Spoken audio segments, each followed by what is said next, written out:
So hello and welcome everybody to our final plenary of this European Forum in Vienna. My name is Barbara Steiner. I am the director of Transform Europe, the foundation of the European Left Party and a network of nearly 40 Marxist and left-wing organizations all over Europe. I'm very happy to moderate today's session on convergences to forge a social, political, anti-austerity majority for equal rights, employment, peace and the climate, and I would add also democracy and everything that is good. So it is a broad topic and I'm very happy to be here. I will introduce the speakers before they take the floor, before taking their first contribution. And you will then have the chance, after the contributions, the introductions, to take also the floor with comments, with questions, and then we give back to the panel. But of course, the panelists can also react to each other. And I'm looking forward to an interesting debate. At 1:15, we should close this panel, and then directly after we will have the reading of the final declaration. The final declaration had been prepared by the preparatory group, and we will have three comrades whom I will introduce then, who will read it. And then, so there will be no break between this plenary and the reading of the final declaration. We will have it directly afterwards. So we heard a lot on this forum about the phase of militarization and rearmament that we are in. We heard about the austerity policies and attacks on workers' rights that are being introduced again. We learned about the rise of authoritarian right and the normalization of their politics, the attack on migrants' rights, and the climate catastrophe, and at the same time the abandoning of the Green New and Social Deal. We heard about also, maybe not too much, but we will hear here also about the attack on gender equality rights and democracy. We heard about the reprivatization of care and the whole cosmos of care, which still remains invisible and unpaid. And it is mostly women who do the reproduction work. So now is the question, what is the role of the left, green and progressive actors and politicians? And what can be convergences? I'm also always interested in divergences, so I think this is also always interesting to discuss upon. And what are the next strategic steps? And now I'm happy to introduce as a first speaker Sokrátis Fámellos. He is the leader of Syriza Progressive Alliance in Greece since November 2024. In July 2023, he was appointed as the head of the parliamentary group of the official position party.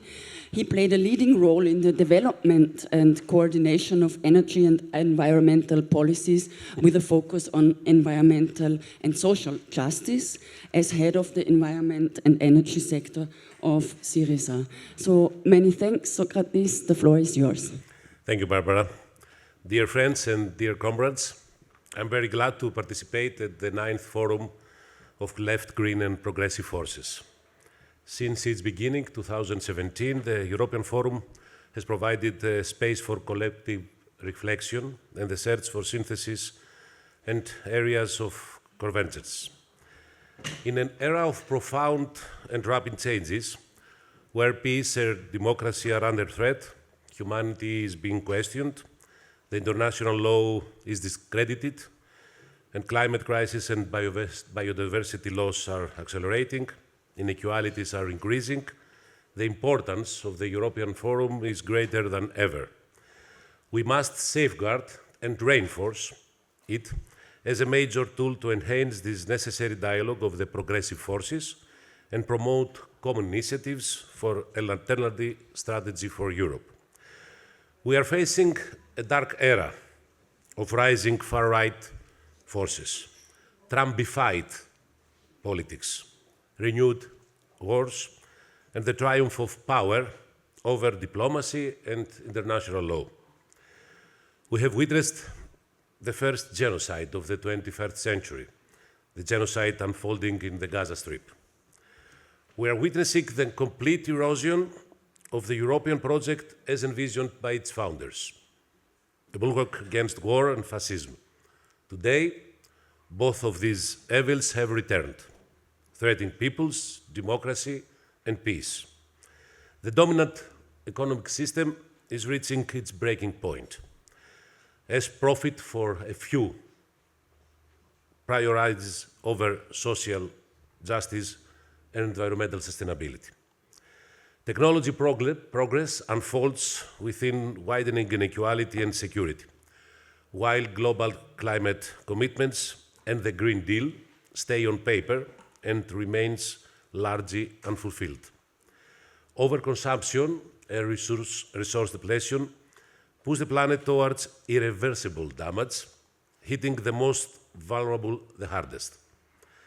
Amid uncertainty and political inaction, neoliberal forces tighten control, undermining democracy and fueling the rise of the far-right rhetoric.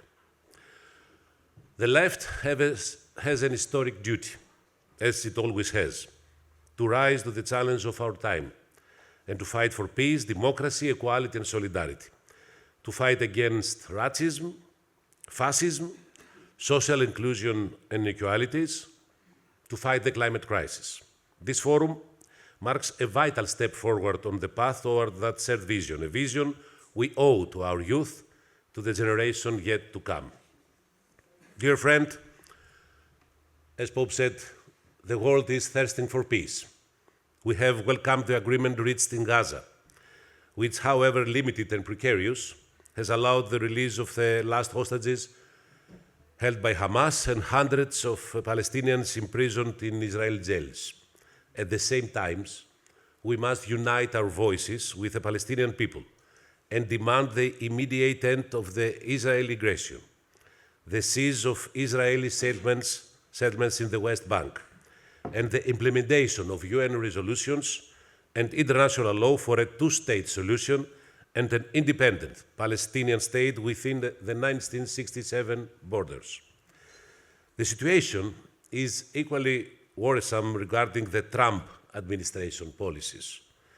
Trump's sidelining the UN Security Council and the international community highlights the dangers of European governments endorsing and applauding his policies. Progressive forces must push the EU to shift its approach, strengthen strategic autonomy, and adopt more independent, responsible aspects. Firstly, Europe must develop an independent foreign policy that prioritizes the needs of its citizens over transatlantic interest. This policy should be guided by peace, justice, and respect for international law and the UN Charter, and lessons should be learned from the EU missteps in the Russian-Ukrainian war. Secondly, we oppose the ReArm program, which diverts 800 billion euros from vital social investments in health, education, labor, and climate actions to military spending. Instead, Europe should focus on active diplomacy, respect for national sovereignty, and establishing a cooperative and just system of collective security. Thirdly, the Green Deal must be reinforced through political commitment, transparency, and accountability to ensure fair redistribution of resources and a just and equitable transition towards sustainability and social justice.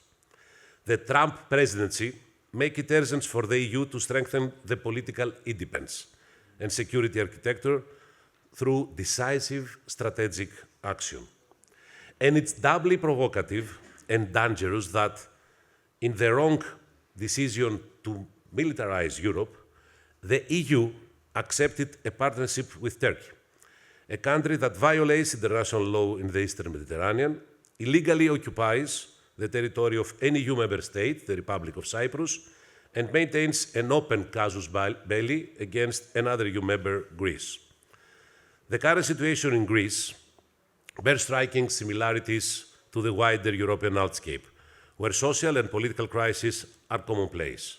Austerity policies and the deregulation of the welfare state have exacerbated inequalities and weakened states' protection, leaving large sections of society exposed to hardship and insecurity. Meanwhile, the excessive profits of oligopolies, banks, energy, food suggest an economy that benefits only a select few. In Greece, the housing crisis deepens social exclusion amid a broader democratic decline marked by media control and the restriction of democratic and human rights. The Nea Demokratia government is advancing a neoliberal agenda that is aligned with Europe's conservative forces. At the same time, it's enabling the far right to capitalize on public disappointment. In the face of this impasse, Syriza, our party, is calling for a broad, progressive alliance rooted in democratic, socialist, and ecologic values to rebuild trust and provide a viable vision for the country's future. Dear friends, the cooperation of lefts, Greens, and the progressive forces should challenge the current capitalist system and lead to the transformations in society and the economy, both in national but also in European level. Restoring trust in policies and strengthening citizens' participations are essential to renewing institutions and democracy. Progressive and democratic forces must unite to confront austerity, corruption, inequality, and the far right's advance. A cohesive and courageous left, rooted in democratic, feminist, and ecological values, can inspire young people and drive meaningful change. Through broad alliance committed to peace, democracy, and the rule of law, a powerful social and political front can emerge to reshape the future. The recent presidential elections in the Republic of Ireland and the coalition government in Spain provide two great examples in which the cooperation of a broad spectrum of left forces lead to electoral wins. Europe needs a clear, democratic agenda for economic transformation, climate actions, and social rights, one that is radical yet realistic and inspires citizens to engage with and believe in change. We must work on this. This should be our priority and our purpose. This is our responsibility. Thank you.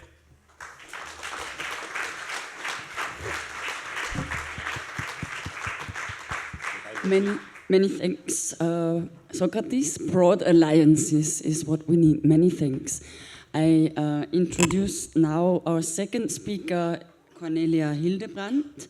Cornelia had been a co-founder of Transform. She is the editor of Transform's main publication, Transform Review, the coordinating editor. She had been co-president from 2020 to 24, and she does research on European actors and elections at Rosa Luxemburg Foundation and Transform, and is member of Die Linke in Germany. She will speak in German, so if you don't speak German, please take your headsets. I like to speak in German. So, Conny, the floor is yours. Because the topic is not so easy. Ja, schön, dass ich hier heute noch mal sprechen kann.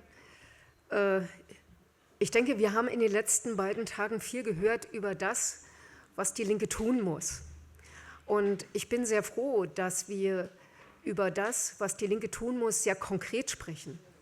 Wir haben konkret über die Frage des Housings gesprochen, über die Situation des Welfare States. Wir haben gesprochen auch über das sich schließende Fenster gegenüber einem möglichen Grünen Deal. Wir sprechen über konkrete Projekte und wir sprechen auch über die Idee, wie wir haben, ein anderes Europa ist möglich. Was uns ein wenig fehlt, ist das, was dazwischen liegt, zwischen den konkreten Projekten und der Idee eines anderen Europas. Was uns fehlt, ist zum Beispiel die Frage, was wollen wir konkret erreichen in den nächsten 5 Jahren? Und deshalb möchte ich meinen Beitrag bringen unter die Frage, wie kommen denn Konvergenz und strategische Entwicklung zusammen? Strategie, was heißt Strategie überhaupt? Strategie bedeutet, ich formuliere ein Ziel, ein anderes Europa ist möglich. Ich analysiere, so wie gerade Sokrátis gemacht hat, die gegenwärtige Situation, also in welchem Teil von Kapitalismus, in welcher Phase, Entwicklungsphase des Kapitalismus bewegen wir uns? Und was sind eigentlich die Potenziale der eigenen Linken, die Kräfte der Linken? Wie müssen wir das einschätzen? Und wenn man jetzt also an dem letzten Teil anfängt, dann weiß man, dass die politische Linke in Europa derzeit ungefähr mit 1/3 die Sitze im Europaparlament besetzen kann. Und nur in wenigen Ländern ist die Linke tatsächlich stark. Und dort, wo sie stark ist, ist sie mitunter gespalten. Die Linke in Deutschland ist in diesem Moment in einer wunderbaren Situation, einem richtigen Hype des Aufwinds. Und wir genießen das natürlich und wir müssen ganz stark daran arbeiten, dass wir das auch umsetzen in konkrete Projekte, die nachhaltig sind.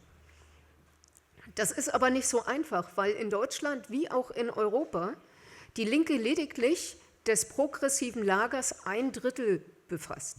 Also 1/3 der in Deutschland gewählten progressiven Parteien, 36%, sind praktisch im nationalen Parlament vertreten. Das ist deutlich nicht die Mehrheit. Und das zweite Problem ist, dass bei diesen 36% die Stimmen nur untereinander ausgetauscht worden sind. Zugunsten der radikalen Linken, zugunsten der Linkspartei. Das ist gut für uns, macht aber gleichzeitig klar, dass es uns nicht gelungen ist, und zwar allen 3 Parteien des progressiven Lagers, nicht gelungen ist, Nichtwähler, neue Wählerschaften für uns zu erschließen. Und das bleibt natürlich ein konkretes Problem für die Linke. Nicht nur in Deutschland, sondern ich denke, das ist europaweit ein Problem. Wir diskutieren in Deutschland, und ich glaube, das ist auch interessant für den europäischen Kontext, die verschiedenen Ansätze von Strategien. Dazu ist aber notwendig, den Ausgangspunkt zu bestimmen. Und selbst der Ausgangspunkt wird unterschiedlich beschrieben. Mein Kollege und Freund Mario Candayas spricht zum Beispiel über die blockierte sozial-ökologische Transformation mit einer Tendenz der Faschisierung. Es gibt eine zweite große Strömung innerhalb der Linken, die besagt, dass die zentrale Spaltungslinie die Frage der Trennung zwischen denjenigen ist, die die faschistischen Kräfte unterstützen wollen, und jenen, die sie nicht unterstützen wollen. Beide Ansätze sind mit unterschiedlichen Strategien verbunden. Der Ansatz der blockierten Transformation zum Beispiel wird verbunden mit der Idee einer gesellschaftlichen Volksfront von unten in similarity to the Front Populaire in Frankreich. Und wir gucken immer wieder, also was wir lernen können aus diesen Erfahrungen. Und gleichzeitig aber auch verbunden mit der Idee eines antagonistischen Pols. Eines Pols jenseits der neoliberalen Politik, jenseits derjenigen, die mit dem Faschismus zusammengehen sollen oder wollen, so wie ja in Deutschland sich gezeigt hatte bei den Konservativen. Also jenes Moment, was auch den antifaschistischen Moment für die deutsche Linke beschert hat. Also die Bildung eines antagonistischen Pols, was aber jetzt offen ist. Wie kommt man, und das ist nicht bloß die Frage für die deutschen Linken, sondern auch für die europäische Linke, wie kann man eine Allianz von unten schaffen und gleichzeitig aber auch einen antagonistischen Pol zu den beiden anderen bilden? Das ist die praktisch zentrale Frage, die wir dort noch nicht beantwortet haben. Diejenigen, die davon ausgehen, dass wir es mit einer zentralen Linie, also Faschismus und Antifaschismus zu tun haben, verbinden das in dem deutschen Diskurs mit einem notwendigen Projekt einer Regierungskoalition zwischen den progressiven Parteien, um jede Machtübernahme durch die rechten Parteien möglichst zu verhindern. Und diejenigen, die dies fordern, sagen aber gleichzeitig, das heißt aber auch, dass alle Parteien Kompromisse eingehen müssen, einschließlich der Linken, Und diese Kompromisse bei der Linken müssen natürlich in der Friedensfrage dann kommen. Das heißt, in der Friedensfrage muss man dann auch die Sicherheitsbedürfnisse der Mehrheit der Gesellschaft ernst nehmen und man muss über eine linke Verteidigungspolitik nachdenken. Wir wissen, gerade hier im Europäischen Forum der progressiven Linken, dass die Frage des Friedens eine der zentralen auch Spaltungslinien der europäischen Linken ist. Wir kennen die Position unserer eigenen Partei, der Europäischen Linkspartei, und wir wissen, dass die Position der Europäischen Left Alliance sich maßgeblich auf das Völkerrecht bezieht, auf die Menschenrechte bezieht. Aber natürlich ist es ein Unterschied, ob ich fern von der Grenze zur russischen Grenze meine linken Positionen entwickle, auch meine friedenspolitischen Positionen entwickle, oder ob ich 1000 Kilometer Grenze praktisch zu Russland habe. Wenn man aber jetzt also das ernst nimmt, so muss man schon die Frage stellen, also die pazifistische Position, für die ja die Linkspartei steht, glaubt ja die Mehrheit in unseren Ländern nicht. Wie also können wir die Mehrheiten in unseren Ländern tatsächlich mit einem Sicherheitskonzept überzeugen, was tragfähig, was nachhaltig ist und gleichzeitig aber die friedenspolitischen Prinzipien der europäischen Linken nicht verrät? Und die zweite Frage, die sich auch stellt, ist die Frage, wenn wir über linke Verteidigungsfähigkeit sprechen und wir sprechen in Deutschland über strukturelle Nichtangriffsfähigkeit, ich hoffe, man kann diesen Term übersetzen. Die Frage ist das tatsächlich möglich, angesichts der ungebremsten Militarisierung, die ja praktisch durchgepeitscht wird, von Deutschland kommt, in die Europäische Union, ist das nicht eine Illusion? Und diese Fragen müssen wir in den nächsten 3 Jahren, denke ich, beantworten. Und es ist fatal, wenn die Linke tatsächlich in der Friedensfrage gespalten ist. Wir diskutieren in Deutschland die Frage eines neuen Bündnisses, eines sozialen Antifaschismus. Und dieser soziale Antifaschismus bedeutet für uns, soziale Forderungen mit der Frage der Sicherung nach Lebensgrundlagen der Menschheit, der Demokratisierung der Gesellschaft zu verbinden.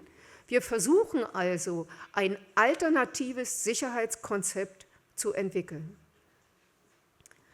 Und wir wissen dabei, dass es natürlich auch innerhalb der Linken weiterhin diese unterschiedlichen Positionen gibt. Aber unterschiedliche Positionen sind ja erstens normal für die Linke, sie sind Teil der DNA der Linken. Und gleichzeitig aber ist es auch kein Problem, wenn es möglich wird, wie mein Kollege Hans-Jürgen Urban vor ein paar Jahren formulierte, aus den unterschiedlichen Positionen ein vernünftiges Bild bringen zu können. Also ein Mosaik. Ein Mosaik bedeutet, man kann bei seiner eigenen Identität bleiben, aber man findet Wege der Anknüpfungsfähigkeit zum jeweils anderen. Nun ist es aber so, dass natürlich wir kein beliebiges Bild wollen. Unser Bild soll verbunden werden mit der Idee eines Klassenkompass, mit der Sicht derjenigen, die am ärmsten dran sind, mit der Sicht, die praktisch um ihr Überleben zu kämpfen, aber die auch praktisch zu denjenigen gehören, die am wenigsten von der Entwicklung, die wir derart haben, profitieren. Das heißt, wir müssen konkrete Projekte, und an diesen konkreten sind wir dran, arbeiten. Wir müssen dafür sorgen, dass wir tatsächlich eine Verbindung kriegen zwischen den unterschiedlichen Kämpfen. Und das ist die Herausforderung, vor der wir stehen. Wir sind hier im Forum der progressiven Linken, aber eigentlich sind wir im Forum, wenn wir uns also unsere Teilnehmer auch auf den Podien ansehen, maßgeblich die Vertreter der Linken hier im Raum. Wir müssen also darüber nachdenken, wie wir diesen Raum weiter öffnen können, wie wir Formate finden können, sodass wir unsere Diversität, die wir hier in diesem Raum, denke ich, sehr gut miteinander diskutiert haben, auch in einem breiteren, erweiterten Raum diskutieren können. Denn eins ist klar, Frieden ist nicht alles, aber ohne Frieden ist alles nichts. Danke.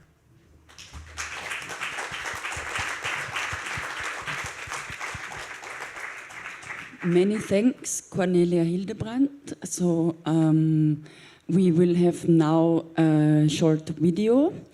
The video is by a video message by Bjørnar Moxnes from the Red Party of Norway. He's a member of the parliament and the former chair of the party and it will be shown now here behind us. And then afterwards, his comrade Magne Kaldhusdal will take the floor here. But first, the video, please. I would like to greet the conference on behalf of the Red Party and tell about our experiences. The last 15 years, the Red Party has grown from approximately 1,500 members, nobody in the parliament, to 14,000 members, 9 MPs, and has become a much more important party for the labor unions in Norway. So I will share some of our experiences, which might be useful for you as well. The first thing is that we have put first and foremost the struggle between the majority, the working people, and the ruling class, the oligarchs, instead of the continuing race to the bottom, tax the rich more so we can pay for welfare to everybody. Second, we have had and strengthened the cooperation with the labor unions for labor rights, introduced legislation that strengthens the right to permanent employment and that battles the commercial staffing agencies, both in the private sector and in the public. It's a growing problem, especially within healthcare and hospitals. And if you want strong labor unions, people need the right and possibility to actually have permanent employment and not being hired in through these staffing agencies. The third point is the struggle for affordable housing and to introduce politics to build houses both for hire and for sale that are price regulated and not just in the so-called free markets. The fourth point is the struggle to take back national control over the energy and the electricity prices and production. One of the major problems behind the increasing problems in Europe is the prices for energy. This has become a private market, a commercial market with almost no political and democratic control. So one of the Red Party's main demands is to take back the control, to put a maximum price on energy, and not allow the so-called free market to set these prices. If we allow this to happen, it will demolish the industry in Norway and also in Europe and be very harmful for the working people with bigger and bigger energy prices.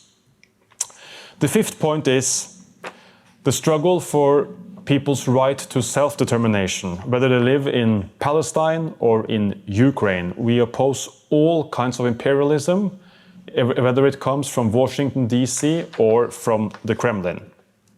The sixth point is to strengthen our common struggle against the nuclear arms race. This is an existential threat to the whole world, and we must work harder to stop this nuclear arms race. And the last point is to strengthen the national defense, rejecting the American military bases and the Trump demand of spending 5% of the GDP on the military, but also strengthen the national defense capabilities to become less dependent of the U.S.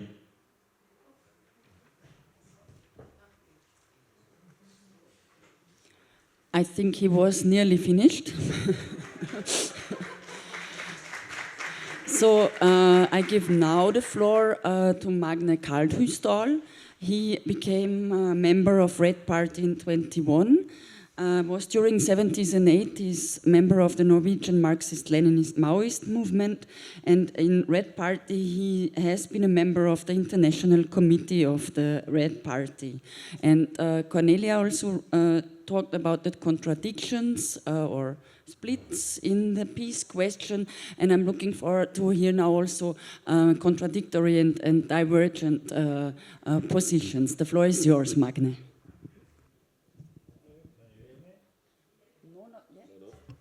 No? Ah, okay. I turned it off.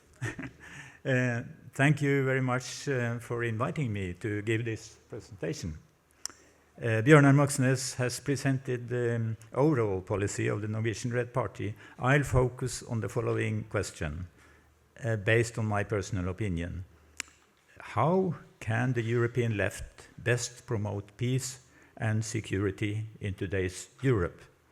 My presentation is based on 10 statements that I believe should be central to the development of the security policy of the European left. Statement 1. All countries have an equal right to self-determination. Statement 2. No country has the right to dominate any other country. These two statements sum up the essence of international law.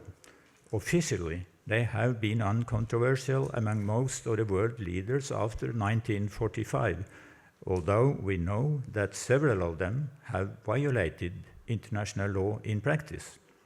What is new today is that some state leaders openly disregard international law, even in words. Well-known examples are Vladimir Putin, Donald Trump, and Benjamin Netanyahu. Because of this, it is more important than ever to support international law.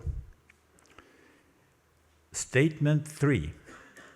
No country can rely on the UN or international agreements as sufficient security guarantees. The establishment of the UN was a major progressive achievement, and yet we cannot rely on the UN as a sufficient security guarantee. As long as hegemonic powers have veto rights in the UN cannot be guarantor of international law. It is also painful to admit that international agreements cannot be seen as generally sufficient security guarantees. The so-called Budapest Memorandum from 1994 can serve as an example. This agreement, signed by Russia, the United States, the United Kingdom, and Ukraine, prohibited the signing states from threatening or using military force or economic coercion against Ukraine. France and China gave individual assurances in separate documents, and yet, when one of the signatories broke the agreement in 2014, it turned out that the agreement had no practical value for Ukraine. Statement 4. Neutrality is not a sufficient guarantee against military aggression. Declaration of neutrality may be useful and progressive under certain circumstances. My own country, Norway, has declared itself neutral during several periods of time. Neutrality kept Norway out of the First World War, but could not prevent us from becoming involved in the Napoleonic Wars in the early 19th century, nor did it prevent the German occupation in 1940. And Ukraine's declared neutrality did not prevent Russia's invasion in 2014. Statement 5. Disarmament cannot provide security for European countries. It would have been wonderful if disarmament could solve Europe's security challenges. Unfortunately, that is not the case as long as we are facing hegemonic great powers willing to wage aggressive wars to achieve their goals. Under these circumstances, disarmament would strengthen Russia and the USA, who both see Europe as a playground where they can argue over who to dominate. Statement 6. In today's Europe, post-Soviet countries outside of NATO are in the most precarious security situation. Russia's invasion of Ukraine suggests a desire to regain control over former Soviet republics in Europe. Post-Soviet countries outside NATO face the highest risk of suffering the same fate as Ukraine. This is particularly true if these countries wish to pursue a Moscow independent course. Statement 7. European countries need a defense that is independent from the US, China, and Russia. European countries are caught in a squeeze between American and Russian hegemonism. European countries cannot withstand the pressure from American and Russian hegemonism if they lack a defense, or have a defense that is dependent on the USA. European countries need their own defense technologies and weapons industry based on supply lines that ensure independence from the US, China, and Russia. Statement 8. The European left should make people aware of the growing ideological gap between the US and Europe. Statement 9. There is a growing understanding that European countries should not base their security on assistance from the USA. The far-right politics of the MAGA movement shares similarities with Putin's authoritarian policies. The MAGA movement has contact with and supports the far right in Europe and other parts of the world. This creates a growing ideological divide between the US and Europe. This gap can be exploited by the left in our struggle against the offensive from the far right and the big capital, both in Europe and globally. One of the biggest challenges we face is convincing people that Europe can become independent of the US armed forces. The developing gap between the US and Europe increases the possibility that European countries in the end will choose to stand on their own feet. Statement 10. Hegemonism and war of aggression must be met with solidarity between European countries, including military aid if requested by the victim country. Europe is facing hegemonism from the US and Russia, and war of aggression from Russia. This situation requires solidarity and cooperation between the European countries. The task of the European left is to fight for this cooperation to be based on independence from both the US and Russia, for equality between states and nations, the struggle for democracy and a free and strong trade union movement, and fight against the oppression of minorities. In a world where major powers wage wars of aggression, it is also necessary that solidarity between countries includes military assistance when legitimate authority of an attacked country requests it. A final comment. I consider these statements as a proposal for further discussions among the European left. Thank you for your attention.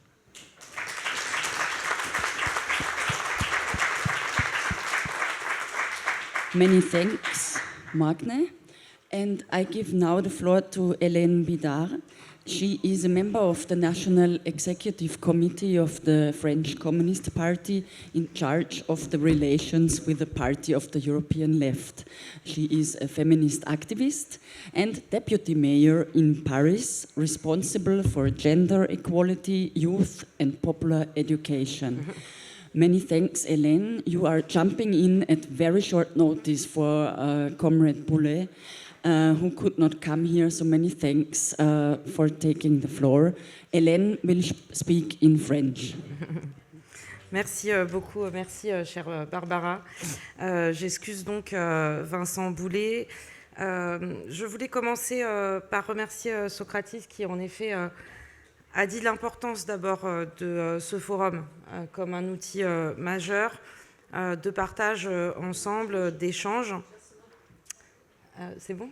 Ok. De partage ensemble. Ah, Il y a un problème de traduction.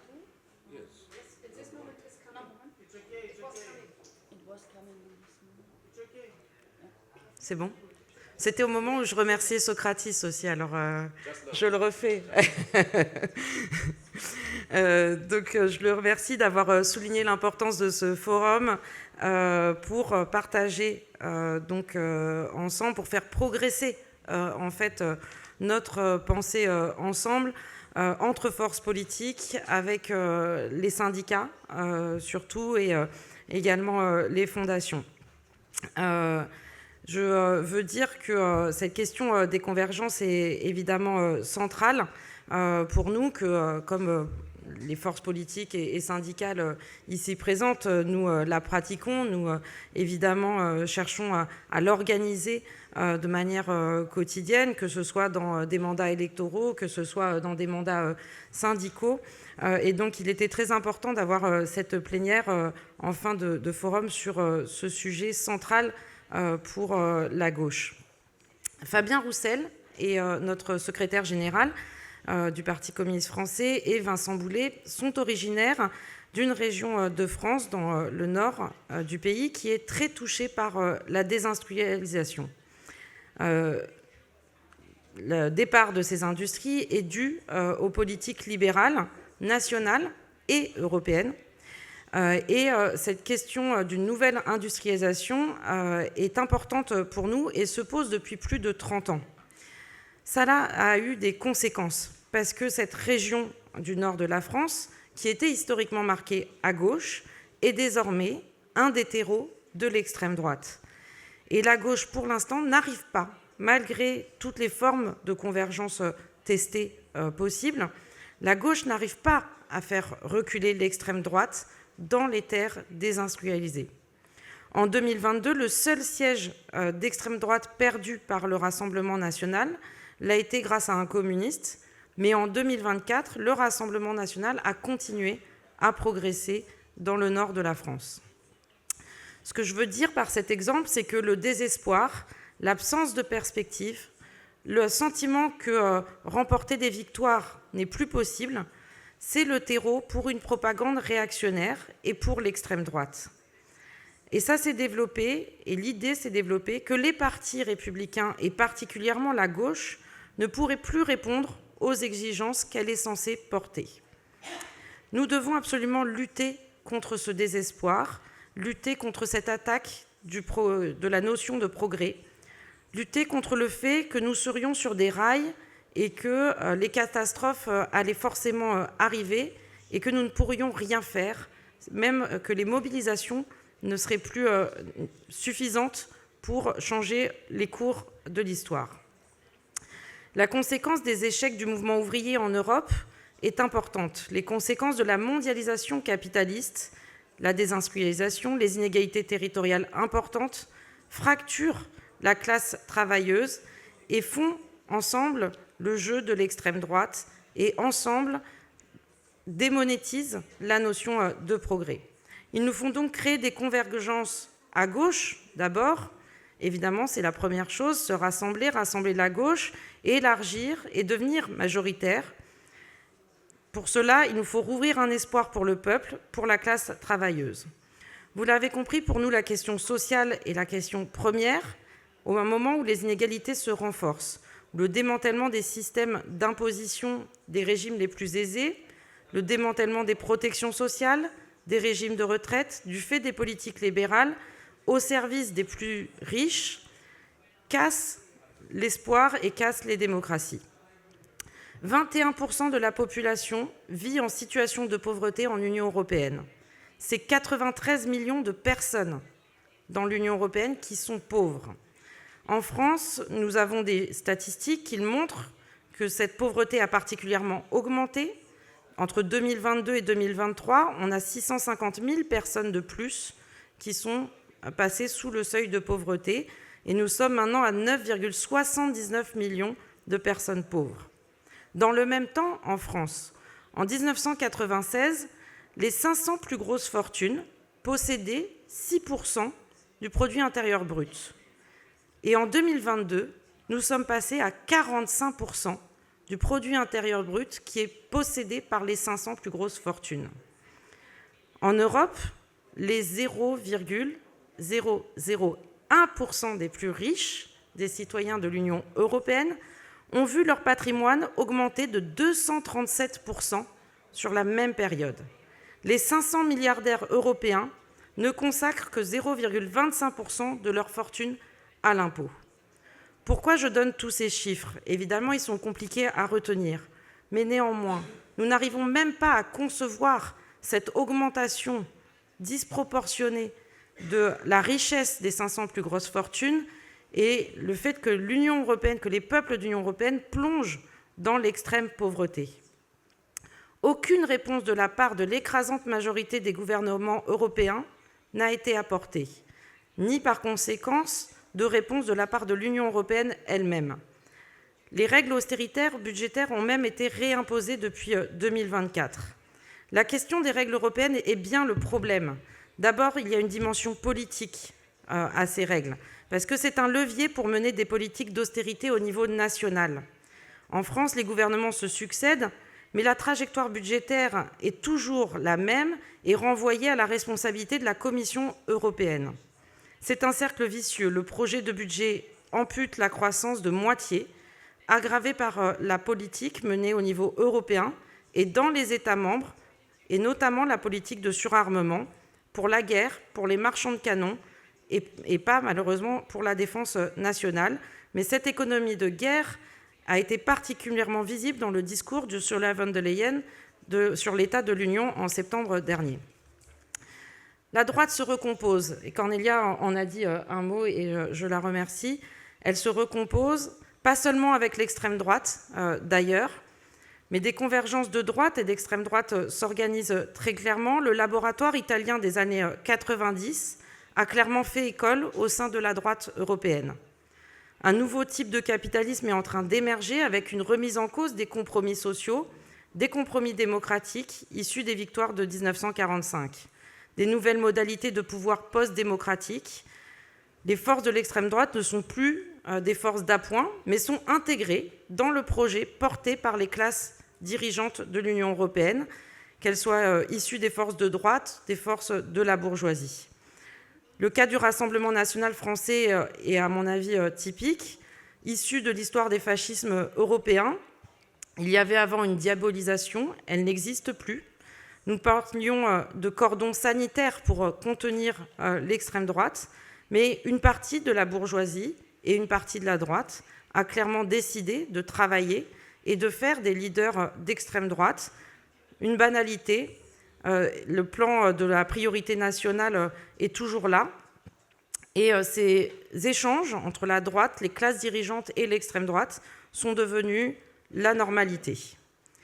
Je veux juste rappeler à ce moment-là que le Rassemblement national en France est pour le 3% de déficit de l'Union européenne, alors même que les macronistes, que le président Macron dit qu'il est pour limiter à 5%. C'est-à-dire qu'ils vont encore plus loin dans les politiques d'austérité que la droite d'Emmanuel Macron. Alors oui, face à cela, il y a nécessité de convergence à gauche, mais on ne peut pas rester chacun sur son petit réchaud dans sa petite cuisine, comme le disait Rosa Luxembourg. Il s'agit bien de construire une unité, de construire des majorités, de construire une alternative majoritaire politiquement. Mais nous devons réfléchir, au-delà de l'incantation, à comment le faire. Et je pense que notre rôle peut se résumer ainsi. Nous devons créer les rassemblements les plus larges, mais sur les contenus les plus exigeants. Et c'est bien cette convergence entre les contenus les plus exigeants et les rassemblements les plus larges sur lequel nous devons travailler. Je reprends là aussi le cas de la France. La gauche reste à 30% dans tous les cas de figure. Que l'on soit dans un rassemblement que nous avons appelé NUPES ou dans les élections suivantes, dans le nouveau Front populaire, dans tous les cas de figure, que nous partions divisés aux élections, la gauche reste à 30%. En 2024, la gauche est arrivée en tête en nombre de sièges pour les élections législatives, mais la réalité est que l'extrême droite est largement devant en nombre de voix. Au premier tour, l'extrême droite obtient 1,5 million de voix de plus que la gauche unie. Alors oui, il faut être stratégique, organiser des convergences, il faut être stratégique à chaque élection, mais nous voyons bien que nous ne sommes pas majoritaires en voix et que c'est bien cette problématique-là qui se pose à nous, qui est une problématique de fond. Il nous faut donc répondre à des questions fondamentales. Je l'ai dit tout à l'heure, d'abord, la bataille idéologique, réhabiliter la notion de progrès, lutter contre la défiance de la science, qui est une forme de défiance contre la politique. Renforcer et étendre la démocratie, lutter contre tous les privilèges. Répondre à la question des rapports de force et de classe entre le capital et le travail pour les faire évoluer en faveur de la classe travailleuse en Europe. Et pour cela, les mouvements sociaux sont la base et l'élan nécessaires. Et l'intersyndical en France est pour nous absolument fondamental. C'est la base sociale de toute convergence possible à gauche et de l'intérêt de la classe des travailleurs. Il nous faut une unité de la classe travailleuse face aux entreprises de division, l'entreprise de l'extrême droite, évidemment, qui veut refonder les sociétés sur des bases racistes et xénophobes, mais aussi la volonté de découper en tranches le monde du travail en fonction de l'origine des travailleurs. Et ça fait partie aussi des populismes qui sont malheureusement portés. Et puis la question du contenu. Il ne s'agit pas pour nous de discuter à chaque fois des différents programmes, d'avoir un programme minimum ou un programme maximum.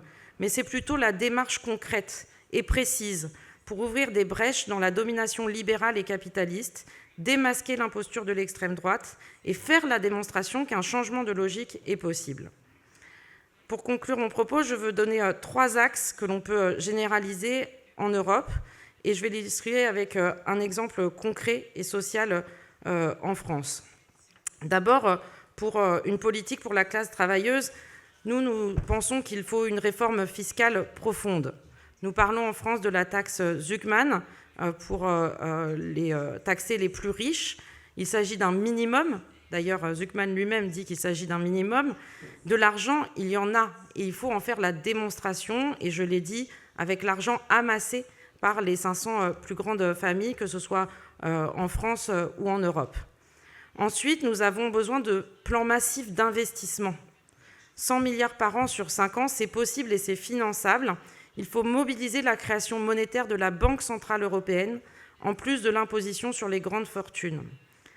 Et puis, nous avons besoin de protection sociale, et particulièrement de mener des luttes pour renforcer la protection sociale. Et je veux m'arrêter un instant sur cet enjeu de la réforme des retraites en France. Je vais être très rapide, mais le début de la réforme des retraites commence par un gouvernement de droite qui utilise l'enjeu européen, et notamment en mettant en concurrence les travailleurs et les travailleuses et en expliquant aux Français que l'âge de départ à la retraite est plus tard dans les autres pays européens. Et donc utilise cette comparaison européenne pour rabaisser les droits sociaux par le bas. Nous devons donc avoir conscience de l'interconnexion de nos luttes. En utilisant ce prétexte européen et les politiques d'austérité, le gouvernement français décide donc de mettre en place une réforme des retraites et de reculer l'âge de départ en France, ce qui est massivement rejeté par le peuple français. En 2023 commence un mouvement social, des manifestations entre 1 et 3 millions de personnes dans la rue, 6 mois de mouvement social, 14 journées intersyndicales. C'est le plus gros mouvement social depuis 1995. Mais le gouvernement refuse et veut montrer qu'il peut passer en force sans écouter la démocratie sociale. Et je pense que c'est l'essentiel de son propos d'ailleurs, c'est de dire que la démocratie sociale ne gagnera pas sur le pouvoir exécutif. Cette réforme des retraites est ensuite portée devant le Parlement, où elle est aussi minoritaire. Et là aussi, le gouvernement refuse d'écouter la démocratie parlementaire. Borne, notre première ministre à l'époque, utilise 23 fois un article spécifique de la Constitution qui s'appelle l'article 49.3 pour passer en force contre le Parlement cette réforme. Depuis, la France a connu 5 premiers ministres. Et cette réforme des retraites est en fait le début d'une crise qui est une crise pour la démocratie sociale, une volonté d'écraser la démocratie sociale, une volonté d'écraser la démocratie parlementaire, mais qui devient un réel enjeu capital-travail, un lien aussi entre les générations, qui du coup souhaitent porter l'intergénérationnel et la notion de progrès et la solidarité entre les générations, un enjeu de civilisation. Et le refus, la volonté de passer en force sur cette réforme crée une crise démocratique et même une crise de régime en France extrêmement forte. Donc cette réforme est à présent suspendue. Le gouvernement précédent en France a duré 14 heures, ce qui est historique et très anormal chez nous. Le gouvernement actuel, nous ne savons pas réellement combien de temps il va durer. Il est probable qu'il y ait une censure du gouvernement très prochainement. Mais Emmanuel Macron a voulu coûte que coûte faire la démonstration qu'il pouvait se passer de la démocratie sociale, qu'il pouvait se passer de la démocratie parlementaire au nom des règles budgétaires et du fait de faire reculer les droits sociaux sur cette question des retraites. Vous comprendrez à quel point c'est important pour nous d'avoir gagné la suspension de cette réforme et de gagner son abrogation, à quel point l'enjeu des retraites est important pour une convergence à gauche et pour une transformation démocratique et d'égalité. Je terminerai là-dessus. Nous avons besoin d'une transformation démocratique. Ce que l'on met en France à gauche derrière le mot « république », ce n'est pas juste un régime formel, neutre, mais c'est avec la conception de Jean Jaurès qui disait que le socialisme doit s'inscrire dans la continuité républicaine pour en être l'aboutissement, mais en créant les conditions d'une réelle démocratie politique, d'une démocratie sociale et économique. Alors pour nous, il faut refaire du lien, combattre les politiques libérales qui ont morcelé la société. Il faut une politique indépendante pour la paix, remettre la diplomatie et le droit international au cœur de la politique étrangère. Il faut une sécurité, il faut des solutions politiques aux conflits, mais il faut surtout, et ensemble, que nous puissions toujours trouver les ressources pour organiser les convergences des forces, les convergences avec le mouvement social, pour renverser la table et dire au peuple qu'il n'y a aucune fatalité et que nous pouvons ensemble gagner de nouveaux droits. Je vous remercie.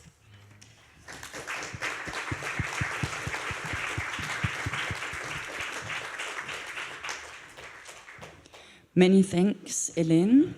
And I give now directly the floor to you, the other participants, to the audience. Who wants to take the floor? Please give me a sign with a show of hands for questions or comments. Yes. I don't know if we have somebody who can bring you the mic. Yes, Dagmar is volunteering. Many thanks, Dagmar. Who was it? Okay.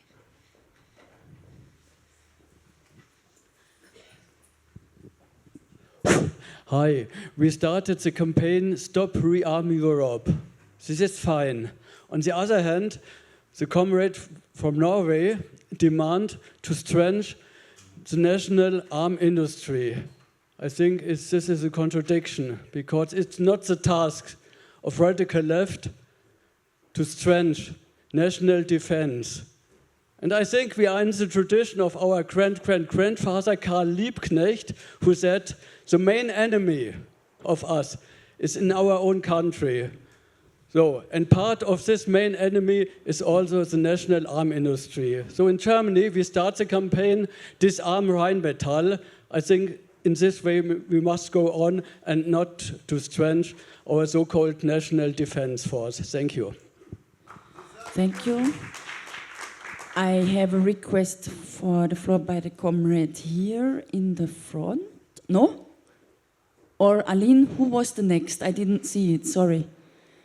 No, here in the front, please, Dagmar. Yes. Ouais, David pour le Parti communiste français. Je voulais intervenir sur le même sujet que le collègue. Je pense que la paix, c'est tout. C'est l'essentiel de notre revendication. Ça doit être d'ailleurs la première de notre revendication. Sans la paix, on ne peut pas développer de la protection sociale, des avancées pour les travailleurs. Et donc notre première revendication, c'est la paix. Et je pense que la solution, c'est pas de faire peur en disant l'Amérique, enfin Trump ou Poutine, voilà, derrière ces oligarques, ces autocrates, il y a des peuples. Et le peuple russe, comme le peuple américain, ils aspirent aussi à du progrès social. Et c'est comme ça qu'il faut voir les choses. Et je pense que notre volonté en Europe, elle doit être, d'investir dans la prévention des conflits, et dans la diplomatie, parce qu'on a réellement besoin d'avoir une force diplomatique en Europe pour pouvoir discuter et trouver des coopérations, réorienter les budgets vers des besoins sociaux, promouvoir le désarmement, mais quand même construire une sécurité collective dans la coopération. Je pense que c'est ça qu'il faut demander, cet objectif sur lequel il faut aller. Il faut renforcer les contrôles démocratiques, parce que la question de l'armement en Europe, elle doit être débattue socialement et avec les peuples. C'est pas une discussion qu'on doit avoir avec les élites. Et enfin, on a un gros sujet aussi actuellement en Europe avec un texte important qui s'appelle la mobilité militaire.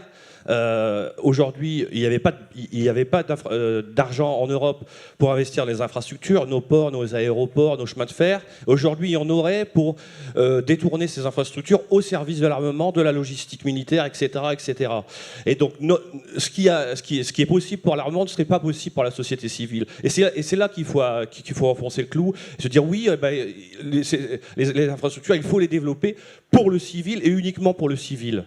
Voilà, je voulais finir là-dessus. Merci.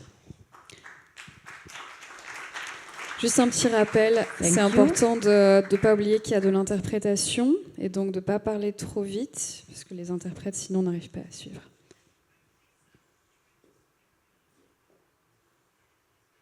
So please try to speak slowly enough so the interpreters can interpret you well. Who is the next comment or question? I didn't see any hand. Oh, over there. Yes, I see a hand there. Sorry.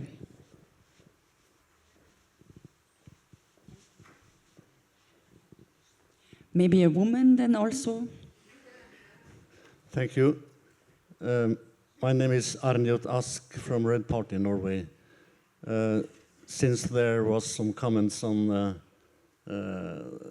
our decisions to have a national defense, I will give some short comments. Bjørnar Moxnes, in his video, he said that he stressed that we are against the 5%, the Rearm Europe project. We are and the confrontation politics in Europe, and that he also specified that we are against the US bases now in Norway, especially also concerning atomic weapon, that Norway take part in maneuvers with atomic weapons through this alliance with the US. So, but we had a decision on last year on the national defense that since Norway, our party is not a pacifist.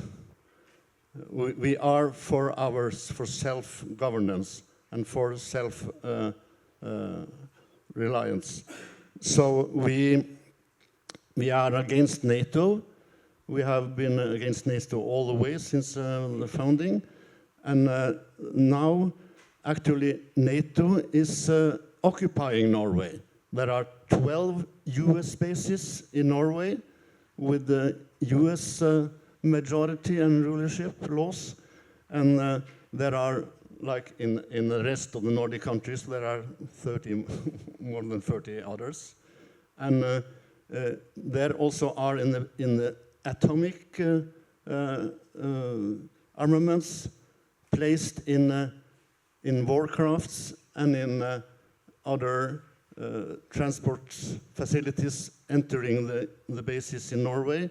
There are atomic weapons. So the base policy of Norway, that we are against atomic weapon on the ground of Norway, it is broken by this alliance with US and NATO. So we are opposing this together with all the project here against the US, the Euro, Rearm Euro project, etc. So So there are discussions, like Magne also said, there are different positions in the party, and there was big discussions in our party also about this national defense. So, but this is the situation. And Thank you. In the same line as Bjørnar Moxnes also said. Thank you for this amendment of a, I think, broad convergence, the nuclear weapon-free Europe. And we have a woman asking for the floor now. I'm happy about it, Claudia. And then Enrique. Thank you. And I also thank the comrade from Norway, what he made clear that we've got many things in common. But still I want to point out that I'm not happy with the idea of declaring the export of weapons as help. Because actually, if we look at the case of Ukraine, we see that the most pressing military problem of Ukraine is not ammunition and tanks, but it's young men who are willing to die at the front. So actually, young men are now on the streets, abducted, sent to the front and die there. And many, many hundreds of thousands of men have left the country because they don't want to fight this warfare. So if we take the stance that our help should be military, in a military way, we have to acknowledge that this is a very slippery slope, where we come into an all-out military confrontation because the real military help would be to send soldiers there. And I hope that we all see the danger of this. So please, let's talk about what solidarity could actually be, how we can actually help people. And for Ukraine, the people of Ukraine, it actually we are in a situation that they don't own their country anymore. They've been sold out to huge companies internationally. So to talk about that helps more than to talk about weapons. Thank you. Thank you. Enrique here in the front, and then I see you. Yes, Enrique, please. Yes. Thank you, Barbara. Enrique Carmona, Trade Unionists Network Europe. I don't have any statement, but I have a question for each one of you. Okay?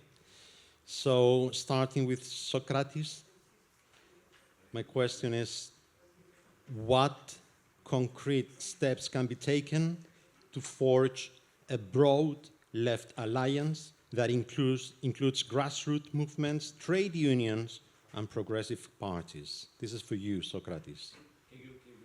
Of course. What concrete steps can be taken to forge a broad left alliance? Okay, but including all the parties that I have mentioned. Connie, I have another one for you. What common principles can serve as a class compass? You have mentioned the class compass very rightly, but what common principles can serve as a class compass to unite diverse struggles across Europe? Tricky, I know, but you mention it. Bjørn, how do we navigate ideological tensions? And you have raised a number of tension in the room, while maintaining unity around core democratic and social values. How we do it? And last but not least, Hélène, what electoral or civil strategies can help transform this convergence that we are talking about into a majority capable of challenging austerity and militarism? Yeah? Thank you. Many thanks. And the floor goes to, if no woman asks for the floor, then it goes to you. Okay, thank you. My name is Alexander Kisilov, and I'm from Ukrainian Socialny Ruch. I wanted to ask questions, also particular to the panelists, since the rearmament and militarization and contracting it is on the agenda. So what is your actual security policy? Not except for hoping for the best that the war will never come, if it happens.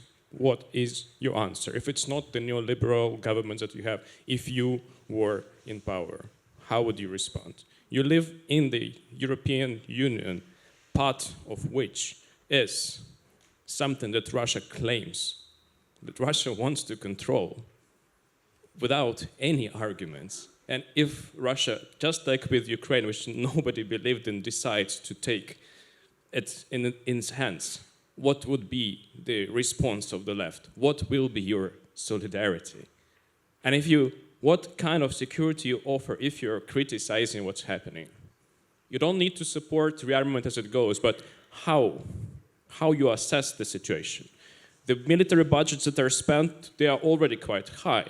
But is any country in Europe is capable even of defending itself, not even talking about helping to other countries, what's supposed to be the solidarity? Not some expeditionary corps sending somewhere in the world to control oil or some other resources, but actual support. Because many people talk about solidarity here, but I talk to Lithuanian comrades who are threatened by a lot of members of the Russian government. This is so much normalized that the foreign ministers, the members of the government, the members of the parliament are openly questioning what is Lithuania. But they come to Germany, they're trying to support Die Linke to reach out to the Lithuanian living in Germany. And Die Linke goes in the parliament and they vote against sending German troops to be in solidarity with Lithuania, the small country which is openly threatened by Russia. So what is your answer? What is happening? And you are talking about Ukraine. People are exhausted because they are left alone. Even taking some arms from Europe, it takes ages. It takes so much pressure. Of course, people are exhausted because they are left alone to die in this country, because all Europe is just expressing concerns and talking about negotiations that are now refused by Putin, who just claims we want capitulation. So what is your security policy? Thank you. Many thanks for the questions, for the concrete steps.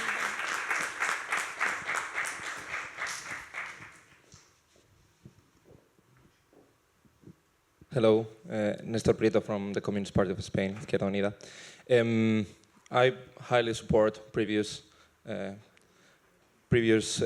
people talks, and I think that we as a left, we shouldn't have a naive vision of security, a naive vision of defense. We are on a comfortable position because we are not used to govern, so it's always really easy to say, yeah, we don't want NATO, but for sure, the alternative for guaranteeing our security shouldn't be on the frame of the US imperialism institutions. So for us, it's so clear. It's true that we need to have a serious debate about security. And it's true that this is a crucial point on our current society and states. But for sure, collective security and defense of our sovereignty is a false debate in the frame of EU and US imperialism. So the solution shouldn't be inside those institutions, for sure. There is no sovereignty in defense of our interests under the framework of NATO and the US interest. The lesser evil is not the best. And the lesser evil shouldn't be investing 5% percentage of our GDP just to guarantee not the aggression of a third country, but the occupation of our sovereignty. Has happened in Norway, has happened in Spain with several US military troops inside, thousands of them. Especially because it is the working class, those who goes to the war, those who die in war, and especially because it's social spending for our class, which is going through armament. So for us, it's true, we need a serious debate about collective sovereignty, the collective security system.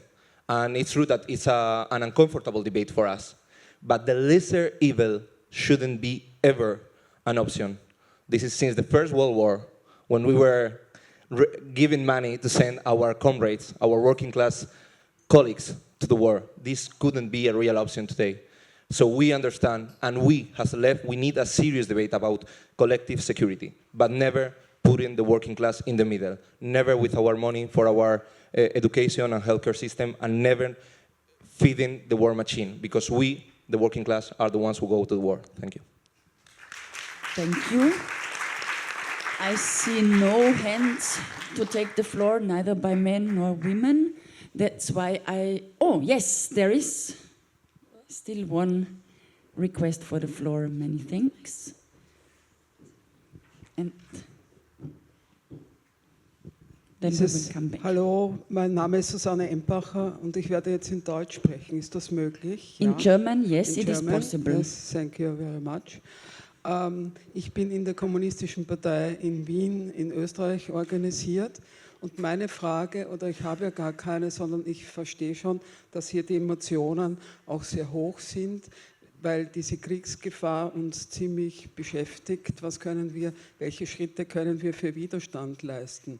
Und ich denke, in den letzten Tagen haben wir auch darüber diskutiert oder uns vorgenommen, einen Weg zu finden, welche Menschen wir erreichen wollen, vor allem die Frauen. Wir hatten gestern eine Frauenversammlung der Europäischen Linken und da ist es ganz wichtig, wie schaut unser Alltag aus? Wenn wir den Alltag nicht demokratisieren lernen, können wir auch nicht die Menschen auffordern, die Demokratien zu verteidigen. In Österreich sind wir nicht in der NATO, ist aber keine gute Situation, weil es wird aufgerüstet und auch das Geld fließt in die Aufrüstung hinein. Wir wissen das.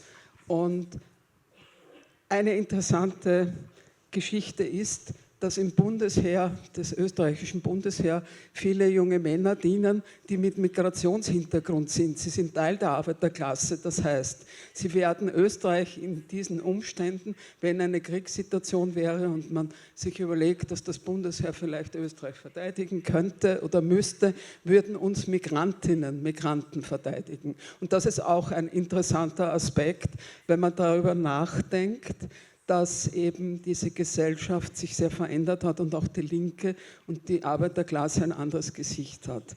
Nun wird es wichtig, wie erreichen wir Menschen, dass sie sich die Power geben, und das wäre auch Aufgabe der Linken, auch in Österreich, hier sind wir noch gar nicht so weit, dass wir eine Bewegung haben, die eben gegen diese Aufrüstung wirklich powervoll auftritt und nicht nur über Sicherheit spricht, sondern über soziale Sicherheit sprechen kann und dass das der Ansatzpunkt ist. Und nicht, ob wir für Aufrüstung sind oder wie wir hier tun, sondern es braucht halt auch diplomatische Einflüsse auf jene, wie der Sozialdemokratie, die Positionen in wichtigen Parlamenten haben. Und ich denke, das wird die Aufgabe in den nächsten Wochen, dass wir hier zu einer Aktion kommen und nicht nur die Welt interpretieren, weil wie es hier oft auch so steht, sollten wir sie verändern oder Schritt für Schritt versuchen zu verändern. Danke.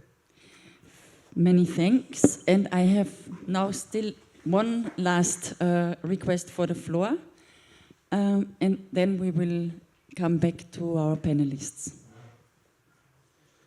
So on the first day, on Friday, I was kind of happy to see that in this place it's like a parallel universe where the people do not follow the logic of war and militarization that is present all outside. Today the situation is slightly different, so still people following the logic of war. I mean, for the colleagues from our comrades from Ukraine, I understand if you are actually in a war, so it's very hard to see out of this pit and be for peace and against militarization then. But yeah, still disappointed that like others don't follow this. So my question would be to Cornelia. So in her statement, she said, so the dividing line is between, on the one side, having like a broad coalition on the left, but then we would have to give up our struggle for peace and pacifism. And of course, we don't want to do this. So if the one is the thesis and the other is the antithesis, so what's the solution? What's the synthesis? Thank you for this question that brought now again 4 other comrades to raise their hand. How do we solve this? Yes, be really brief. We have 30 minutes till the end of the session. Just remind, we need to answer from panelists. I personally think that none of us is in a position to give lessons of pacifism to our Ukrainian comrades. Instead of that, we should face the truth. It is a difficult truth. And this truth is that we are failing to open the discussion about a common defense and security policy in Europe because a big part of the left is not interested in the strategic autonomy of Europe and is not interested in a direction of federalization. Their positions is in contrast with that. I'm not blaming them. They have a different position. And that's why we do not dare to touch the hot potato. Because if you open a serious discussion about what is a defense and security policy of Europe autonomous from the United States, then you will end up having to say very difficult things instead of avoiding them.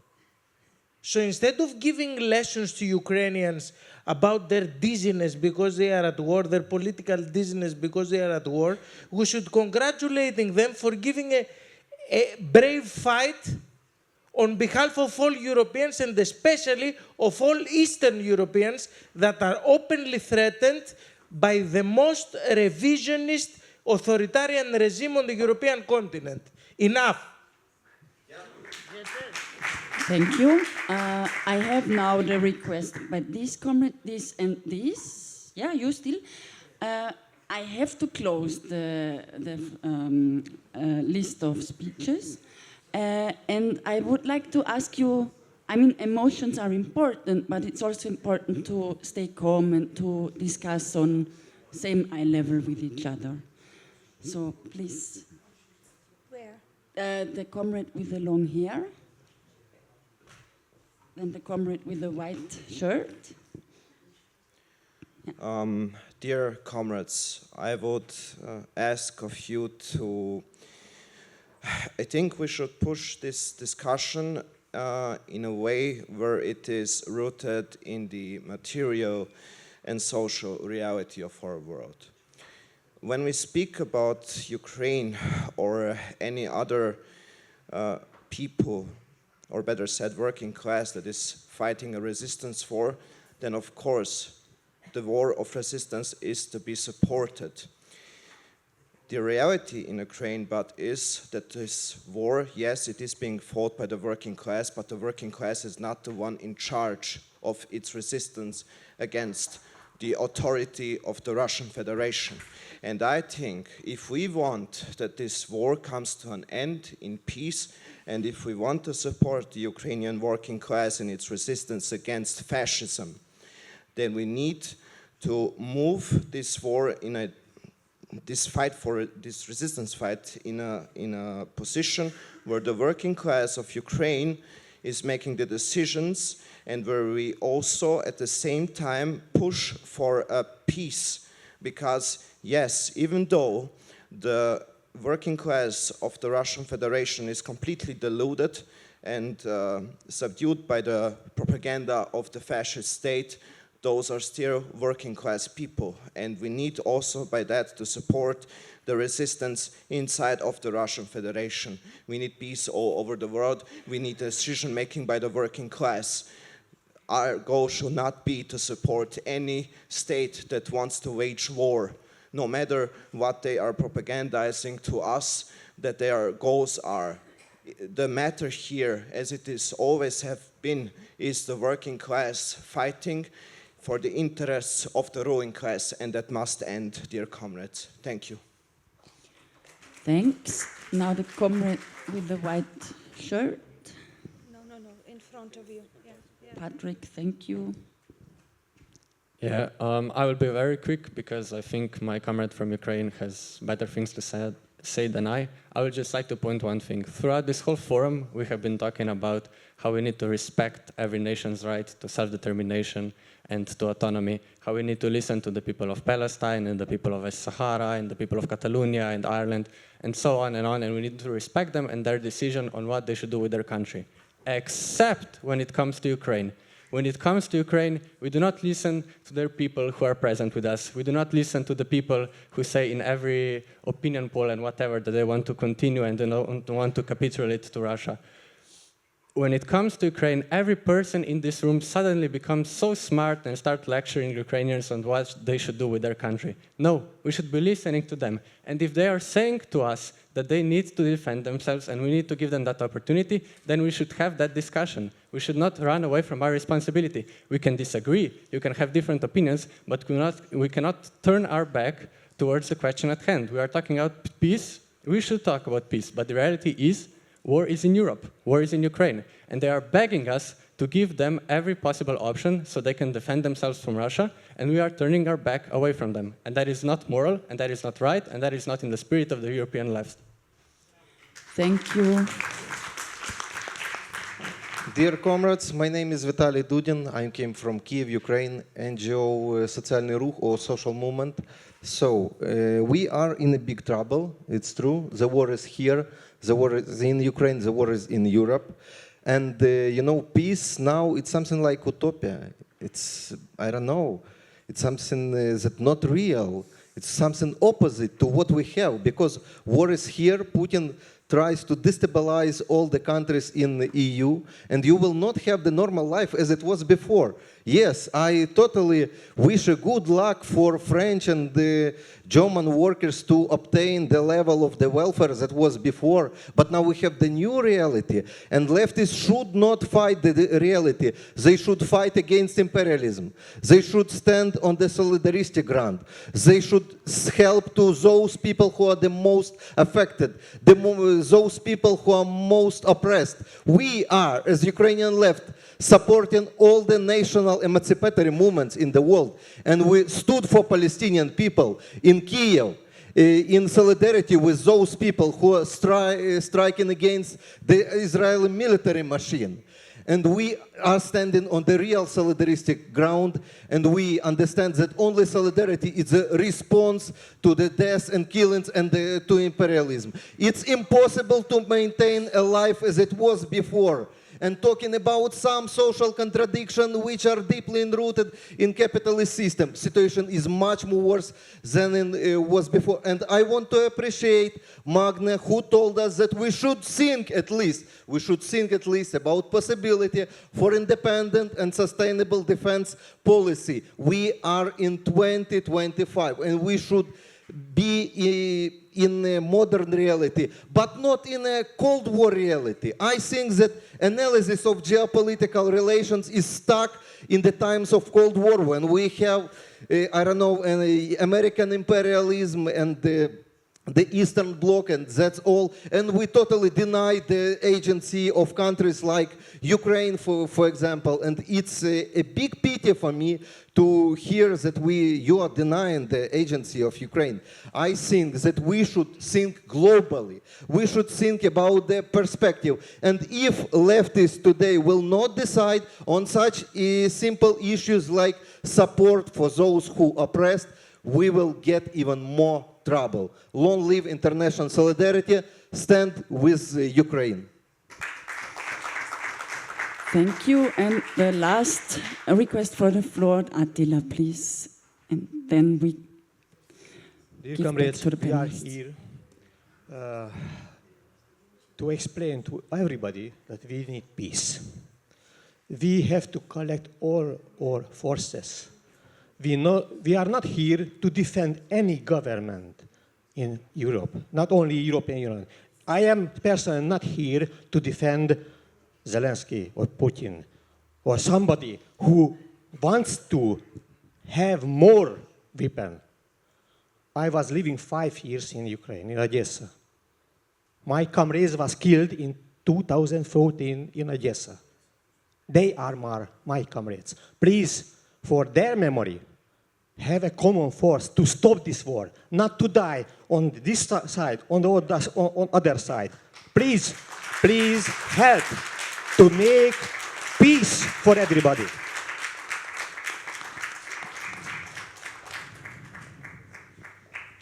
Thank you. I give now back to the panel in the different other way around order. So, Hélène, the floor is yours. Merci beaucoup. Je vais être très courte. D'abord, merci Barbara, d'avoir laissé la parole et d'avoir laissé tout le monde pouvoir s'exprimer dans ce moment-là. Je pense que c'était important de laisser l'expression de tout le monde. Je me retrouve dans ce qu'a dit Yanis ou encore Attila, c'est-à-dire que évidemment personne n'a de leçons à donner à personne, ni aux camarades ukrainiens, ni je pense aux camarades de Norvège qui ont quand même pas mal de frontières avec la Russie aussi.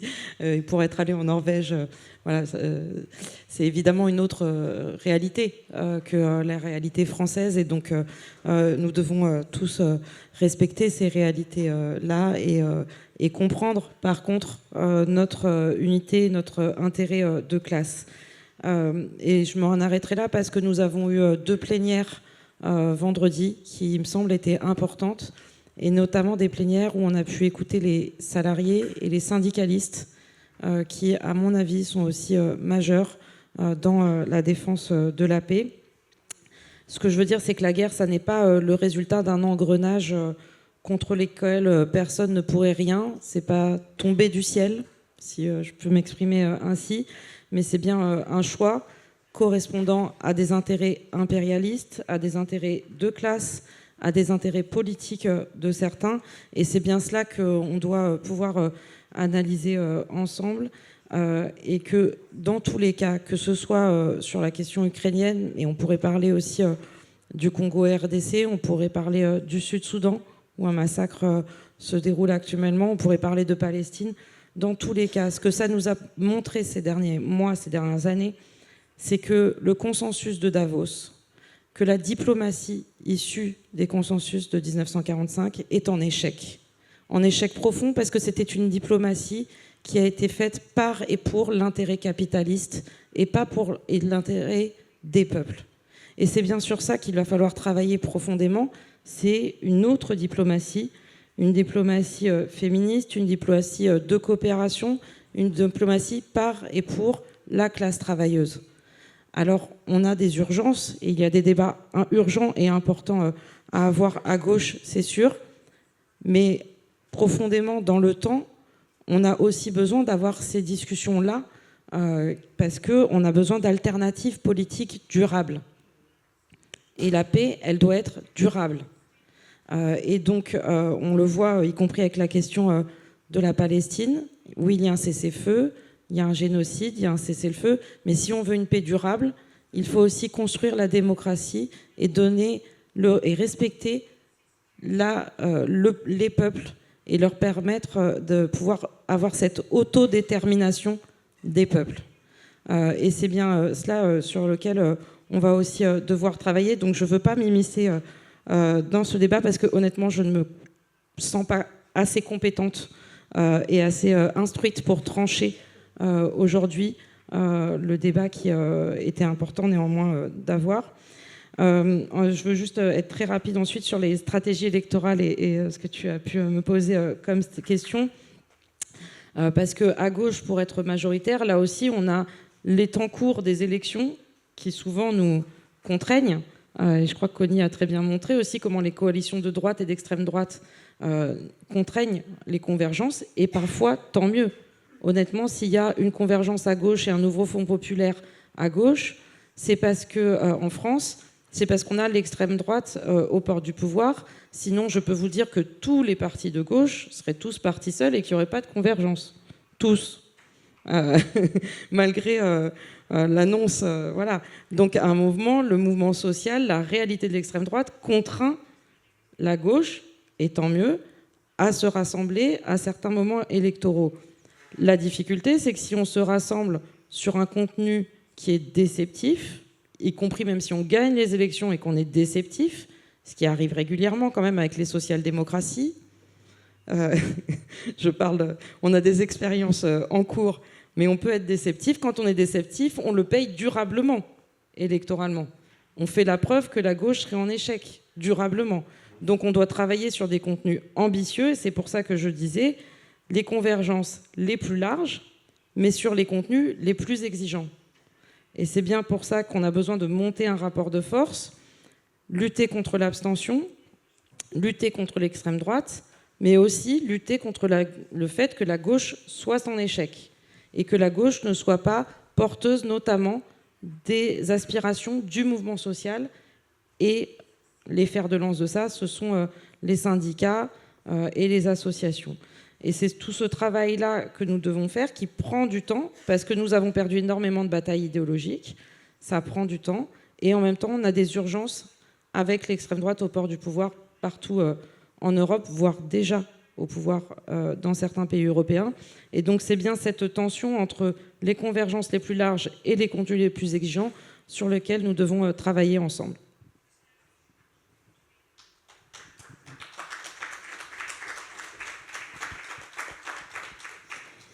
Many thanks, Hélène. And I give now the floor to Magne.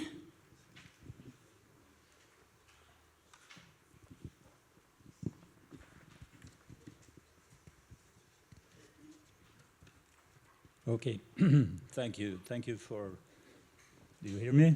Yeah. Many interesting and inputs from the audience.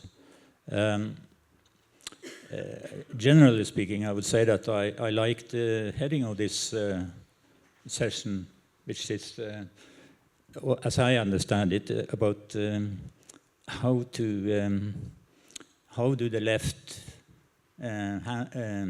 behave in order to create support from a majority of the people for a change, social and progressive change.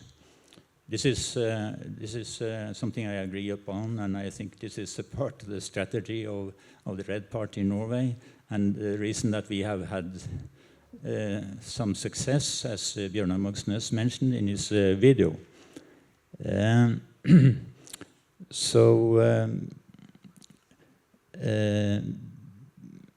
One of the key elements, I think, is to avoid the continuous weakening of the trade union movement in our countries. And I won't go more into that, but I think that's a very important way to communicate with the working class and prevent the increase of the far right. So to the peace and war topic that is has been quite important also in this discussion, and which unfortunately is a bit divisive, dividing the left.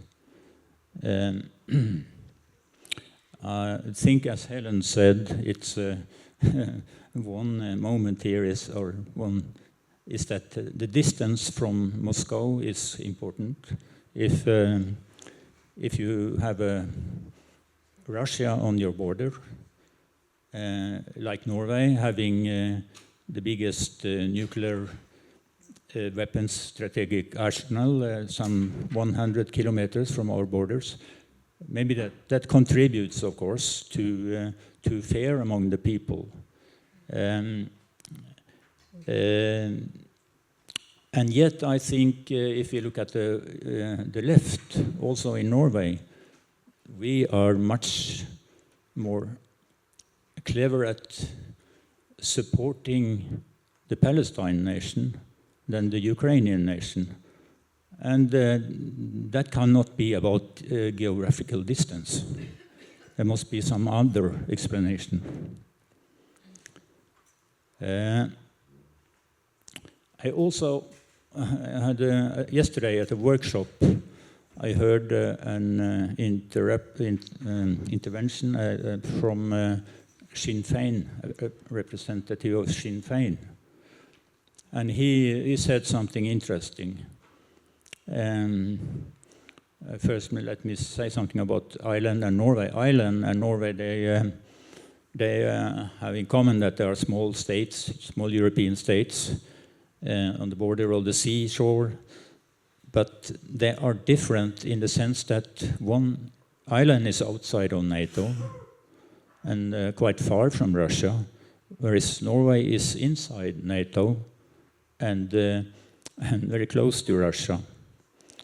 But interestingly enough, Sinn Féin and the Red Party seems to be agree upon the fact that they want to increase or strengthen the national defense. And the reasoning from Sinn Féin, as I understood it, was that they wanted to strengthen the Irish defense because otherwise the political forces in Ireland would work for a NATO membership. So it is important for Ireland to have an independent national defense in order to prevent a NATO membership. And the point of perspective from the Norwegian Red Party is that Norway is a member of NATO, but the Red Party wants to work for Norway to become independent of NATO and the US. So how do we do that? Yes, we do that by strengthening our national defense system so we can be independent of US. Because now the defense in Norway and the defense in Europe, as I think in general, is totally dependent on the United States. And how do we come about that problem? The only way is to build an own independent defense system so we can defend our own country and we can help other countries if they are attacked. So, thank you. That's enough for now, I think. Thank you, Magne. I give now the floor to Cornelia.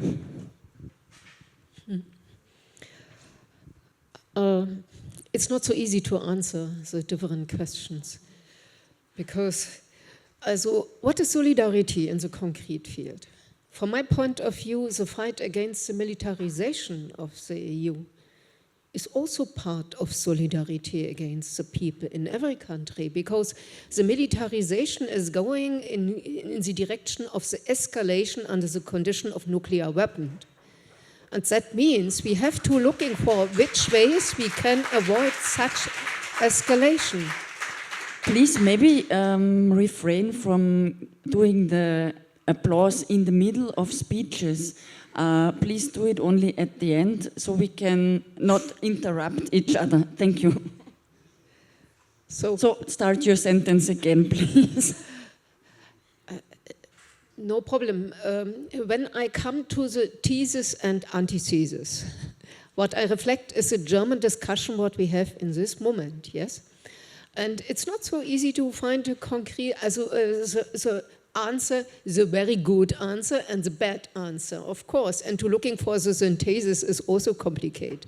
I would say, we have to looking for, of course, we have to avoid a far-right government in Germany. Because when we see, and I think David spoke about this, if you bring together the German militarism under the far-right government, I can tell you that it can't be a solution, especially under the condition that the German government is speaking since 2014 to be or to have a ruling function in Europe. The ruling role of Germany in Europe since 2014. And also the German chancellor announced that the German army should be the strongest conservative army in Europe. That is going in the direction of new kind of militarization. And you see it also in the cities, you see it on the picture, in the advisement and so on.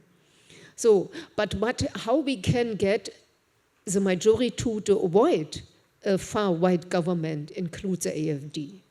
And I think for that we need a coalition, it of course include the German Greens, the German Social Democrats. Under this condition in which we are staying now, it's impossible. But we have to looking for, we have a lot of young guys from the green-oriented people, liberal green-oriented left-wing people. And I'm sure that partly of them are also engaged in the Friday for Future government movement. Yes, that means also we have to looking for in which way is it possible to bring together the protection of the environment, the measures against the climate crisis, with the question of anti-militarization. And this bridge we have to build in concrete terms, and that, of course, is not so easy. Also, the Social Democrats. The defense minister in Germany, he is speaking, we have to be possible to go in war. That is his position. But at the same time, we see the pressure of the conservative against the social system, the social security. And of course, the people have to pay for this war with social cuts, with the reducing of the social infrastructure. I'm sure that in the next period we will see a lot of private-public partnership project as a kind of privatization of the public sector, public goods, and so on. So that means we have to pressure also the Social Democratic Party, please stay on your own role as a Social Democratic Party and not as a military party. And so I come to the compromise, not to the compass, class compass. What does it mean to have a class compass? That means, from my point of view, to looking for to have your perspective from the view from the poorest people, from the most vulnerable people, to the migrants, to the homeless people, to such they don't have a real voice, also to the precarious people. Also to looking for who is really who needs help immediately, also in our own society. And so I think we have also to fight against dehumanization. The migration policy, especially the new law, what's going on in January, the European law GEAS reform, this law is connected with dehumanization. And of course, all wars are connected with question of dehumanization, we and the other, only in this direction.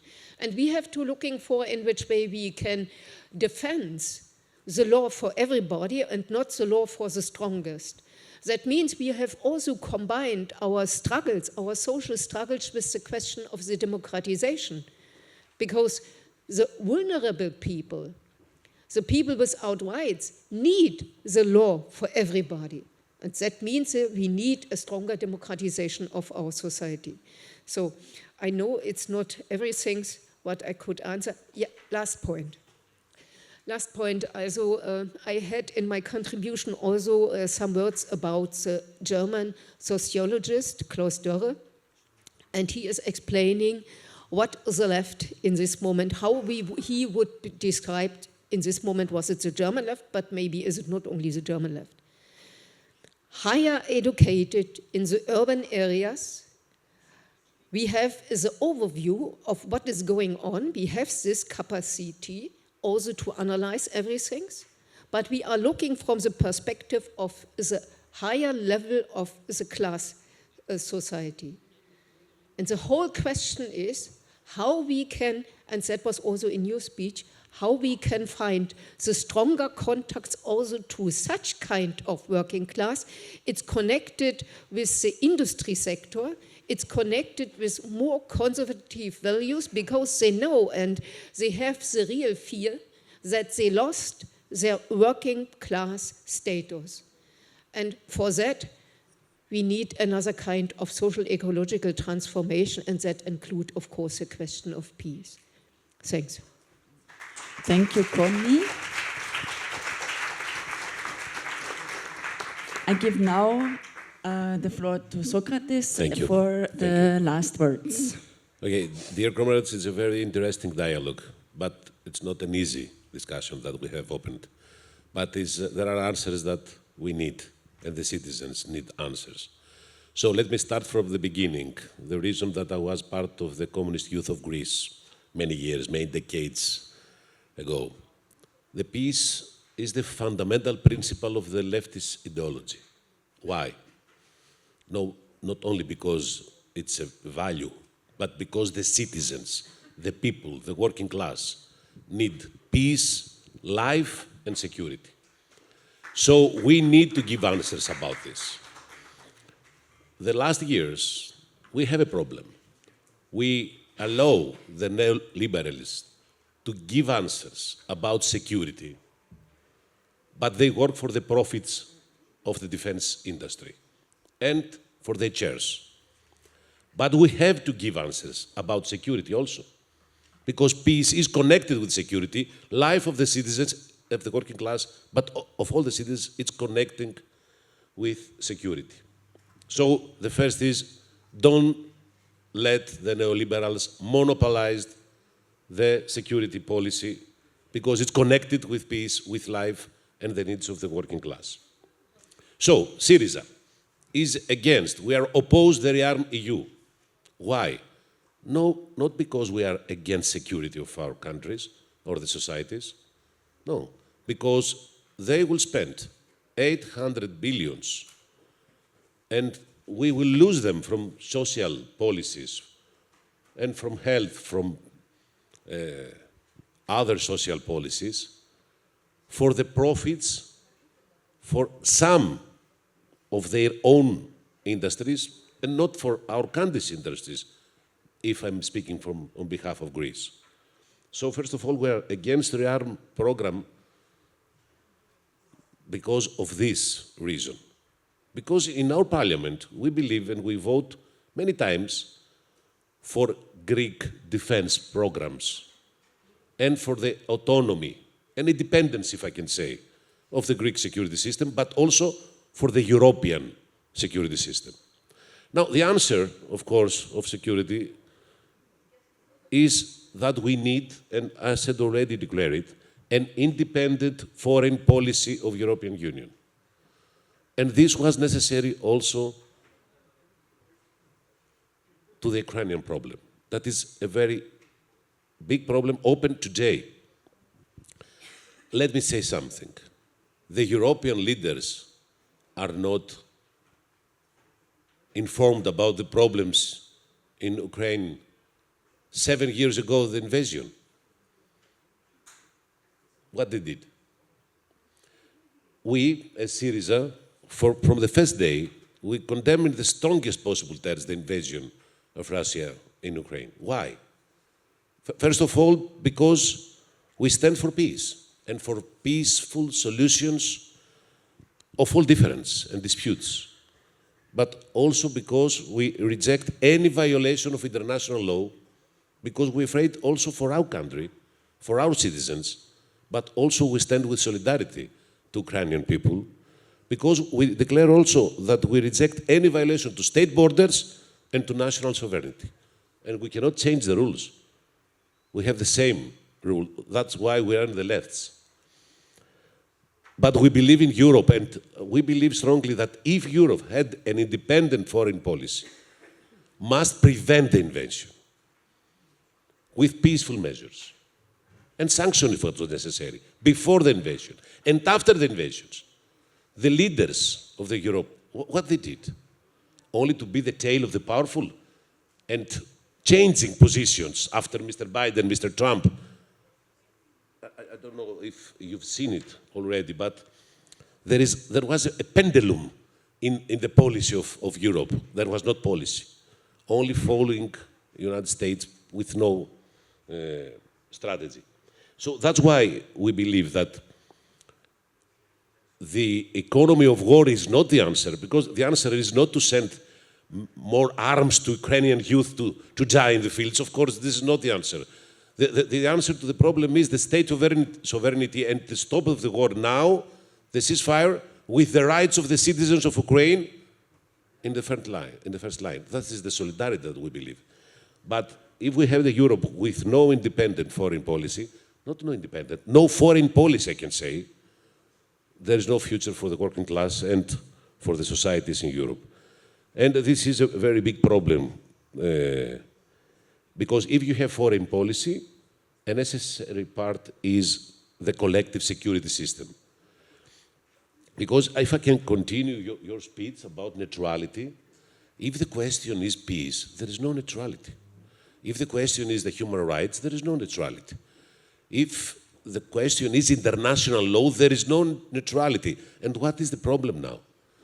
Is that after the theory, the policy of Putin, We have the policy of Trump, the policy of Netanyahu, that all of them are against international law.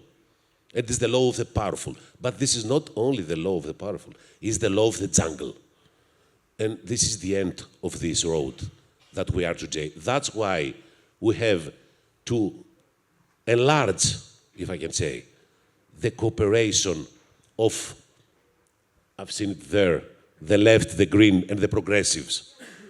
Not discussed only between the lefts, we will discuss also in our Congress about this, but this forum have in the court to discuss all the progressive forces of Europe about this foreign policy of Europe, security, collective security of Europe, if I can answer.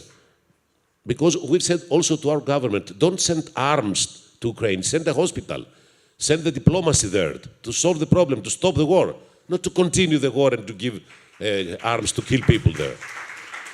Of course, we condemn and we're against the imperialism of Putin, and I've said it already from the beginning, from the first day.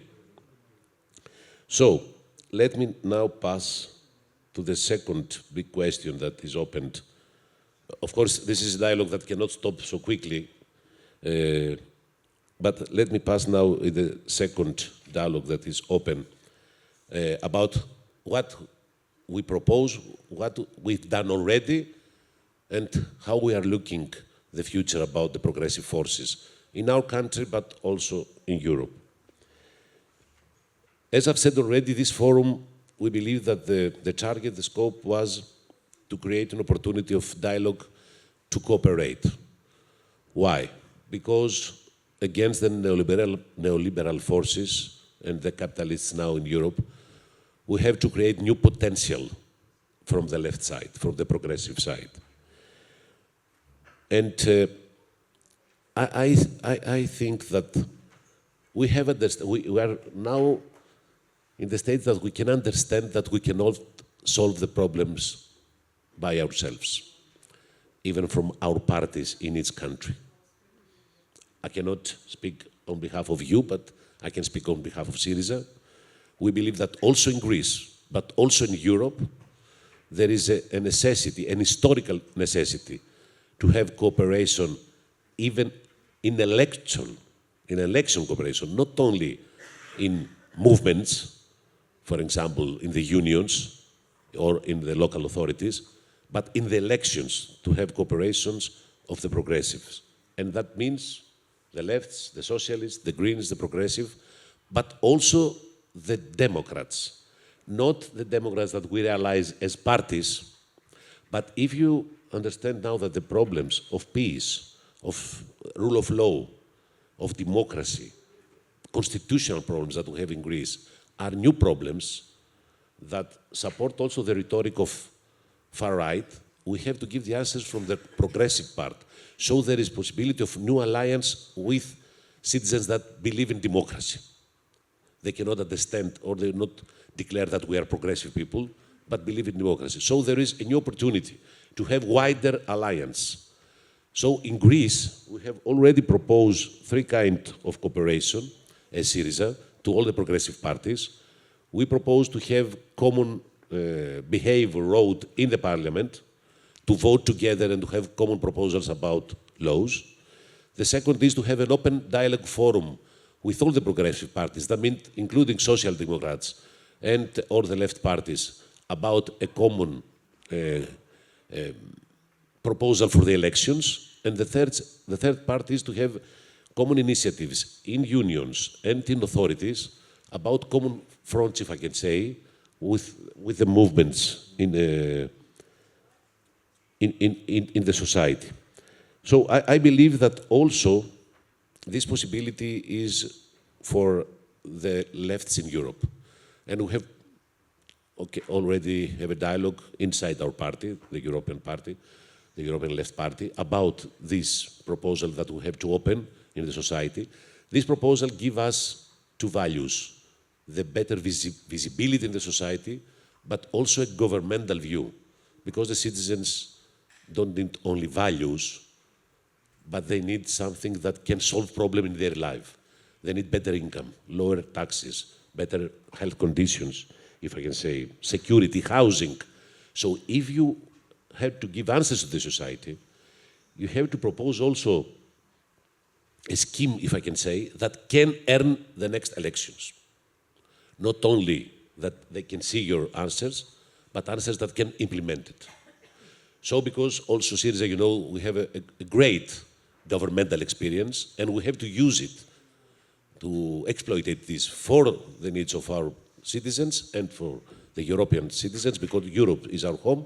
We propose this direction, a wider cooperation with the forces of left, of Greens, of progressive, of socialists, including all the citizens that believe in democracy and peace, because now it's the need for a left answer to this crisis in Europe and the whole universe.